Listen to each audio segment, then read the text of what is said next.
Assalamualaikum warahmatullahi taala wabarakatuh.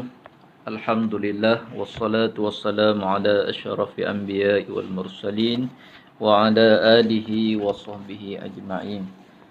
Rabbi syrah li sadri wa yassir li amri wa hlul 'uqdatam min lisani yafqahu qawli. Wa qala Allah Subhanahu wa ta'ala fi kitabihil karim, a'udzu billahi minasyaitonir rajim. يا أيها الذين آمنوا اتقوا الله حق تقاته ولا تموتن إلا وأنتم مسلمون. صدق الله مولانا العظيم. Alhamdulillah, pertama sekalinya sama-samalah kita merafakkan setinggi-tinggi kesyukuran kehadrat Allah Subhanahu wa taala di atas limpahan rahmat, nikmat, hidayah serta taufik daripada Allah. Maka pada pertemuan kali ini kita sama-sama dapat berada di dalam majlis ilmu walaupun di dalam keadaan pertemuan melalui alam maya sahaja, tak ada masalah. Maka pertama sekalinya saya mengucapkan ahlan wa sahlan wa marhaban bikum, dan semoga seluruh penduduk Pantai Suri yang senantiasa mengikuti kelas pengajian kita sebelum ini, iaitu ada kelas kuliah maghrib mingguan dengan bacaan kitab Tazkirah dan Penawar Bagi Hati.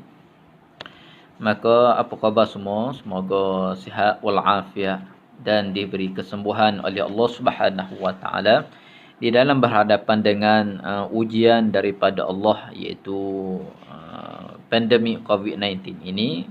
Mudah-mudahan Allah Ta'ala memberi penjagaan terhadap kita kesemuanya di dalam taufik, hidayah, inayah dan petunjuk daripada Allah Subhanahu wa taala.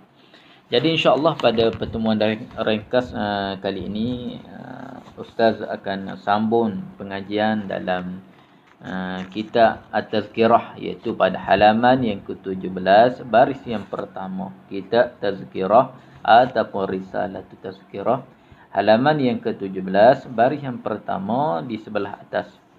Wa qala mu'allif rahimahullahu ta'ala wa nafa'ana bi ulumihi fid dharain amin ya rabbal alamin. Musannif mengatakan, ketahuilah kita bahawasanya segala amal bagi yang hidup itu dilentangkan dia dan dihidangkan dia ataupun dihendingkan.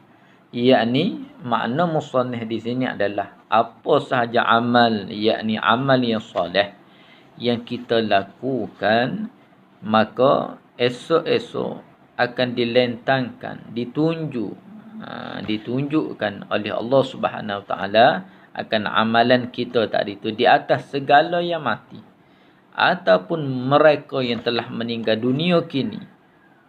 Kita yang masih hidup ini melakukan amal ibadat, maka Allah Ta'ala mengambil amal ibadat yang kita buat tadi itu tunjuk kepada mereka yang telah mati.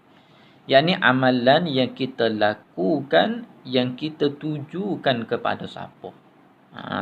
Tu kerana ia ada kaitan dengan hadis yang menyatakan innamal a'malu binniyat. Dan sesungguhnya segala amal ibadat itu kebergantungan dia dengan niat lah.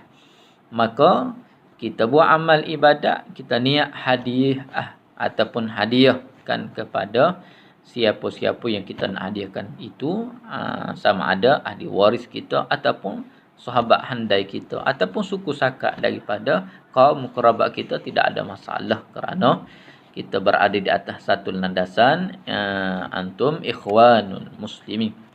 Dan kita semuanya adalah saudara seagama.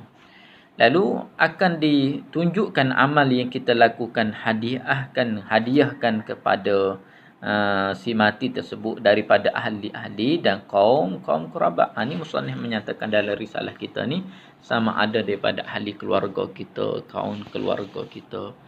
Bagi mereka itu ahli-ahli keluarga dan kaum kerabat kita ni, maka jika melihat mereka, yakni apabila mereka yang telah meninggal dunia tersebut Allah Ta'ala bagi keizinan boleh melihat akan amalan yang Allah Ta'ala tunjukkan kepada mereka itu yang kita lakukan ni akan kebajikan. Tu mereka lihat dalam bentuk kebajikan yang baik-baik. Allah Ta'ala, kita buat benda yang baik, satu kebajikan, Allah Ta'ala tunjuk dan hantar kebajikan yang kita buat tadi kepada kaum kerabat ataupun ahli-ahli keluarga yang telah meninggal dunia tersebut. Mereka akan melihat dalam bentuk rupa satu kebajikan yang baik.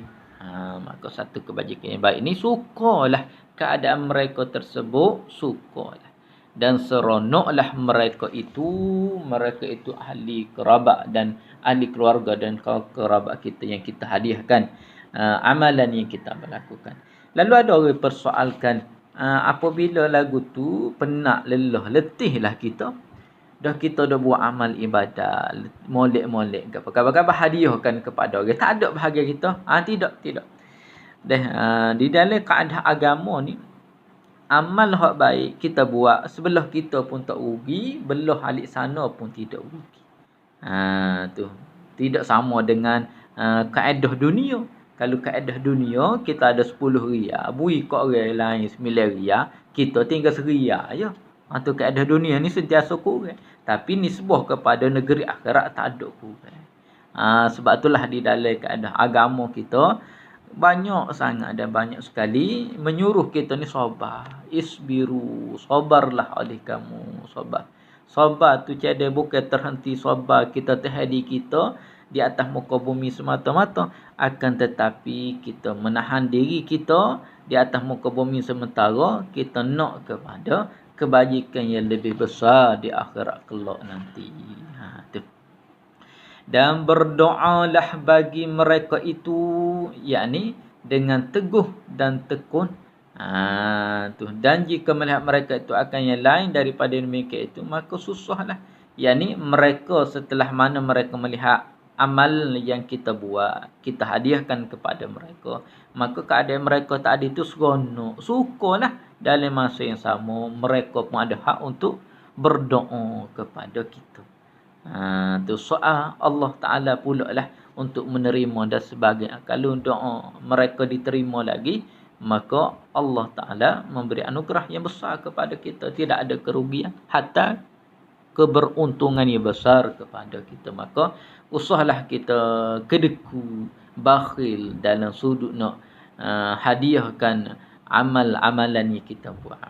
Ada setengah orang kata, halik sini kita pun amalan pun tak ada nak buat. Tama-tama ni musim Covid. Dan ni musim Covid pula, nak buat pun tak ada. Kadang-kadang hatta hak wajib-wajib pun pakai reka habis. Zuhur pakai wak 2 kadang-kadang. Subuh pakai wak so. Pasal Covid punya pasal. Tak Covid pun mu tak semaya dah. Tak Covid pun tak semaya dah. Ni mari musim Covid ni kan. Hak wajibnya nak rekah molek-molek. Puasa ramai mana tak puasa. Pas bagi alasan nak jemaah. Tak Covid pun mu tak mari jemaah. Baik, kita alhamdulillah minta dengan Allah Ta'ala agar diberi taufik hidayah yang kuat supaya dapat istiqamah tekun di dalam ibadah. Maka tu keuntungan untuk kita hidup ni, untuk mati pun ada bahagia dia. Untuk kita yang hidup ni, mereka tu berdoa kepada Allah Subhanahu Taala, kepada mereka, yakni mereka itu kepada mereka yang melakukan amal ibadat, hadiahkan pada mereka. Mereka berdoa dalam keadaan mana? Teguh, sungguh, tekun. Kerana apa? Kerana mereka pun berharap supaya kita hak hidup ni, ahli waris dia hak hidup ni, sentiasa berdoa juga kepada dia, hantar juga pahala kepada dia. Tadi tu amal yang kita buat, soal siapa tak siapa, Allah itu urusan Allah Ta'ala. Kita bersungguh dulu, kerana insya-Allah dengan amal yang kita buat baik, esok-esok kita akan mati, maka ahli waris kita, mereka yang masih hidup pula lah, akan berjasa berbakti kepada kita. Ala kulli hanya selagi mana kita hidup, kita berusaha di atas diri kita terlebih dahulu tadi dengan sedekahnya, dengan amal-amal yang lain. Sekalipun kita berada di rumah sekalipun, stay at home, sebagaimana simbolik di dalam musim Covid ni, duduklah di rumah. Maka duduk tadi tu bukan dengan makna duduk, bangun, tidur, makan, berok, beranak semata-mata, tidak. Dalam masa yang sama, amal ibadat patutlah digandakan. Pada sudut tu kita kena lihatlah bahawasanya dengan tanda-tanda akhir zaman, dengan keadaan suasana dunia pada hari ini, boleh kita ambil ibrah yang besar. Dan ibrah yang besar, Allah Ta'ala sebenarnya dengan keadaan masa yang panjang kita ada ni, rebutlah peluang sebaik mungkin. Sebagaimana kita dengar yang dikatakan, gunalah masa lapang kamu sebelum disibukkan. Ni guna kelapang yang masa yang ada ni lah. Sebelum kita disibukkan oleh Allah.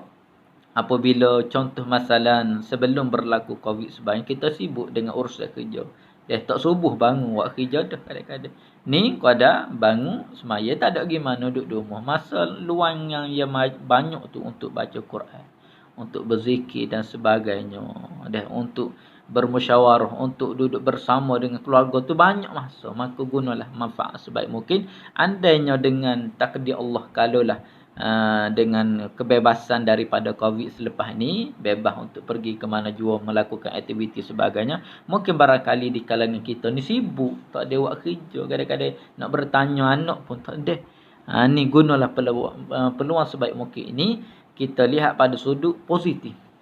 Jadi sebalik bala musibah, kita melihat pada sudut positif supaya alhasil dia pun baik-baik. Tu insya-Allah lah sedikit sebanyak secara ringkasnya kuliah kita pada pagi ni, iaitu tentang amalan yang kita buat, kita berkongsi pada sudut pahala kepada ahli kerabat kita, ahli keluarga kita yang telah meninggal dunia.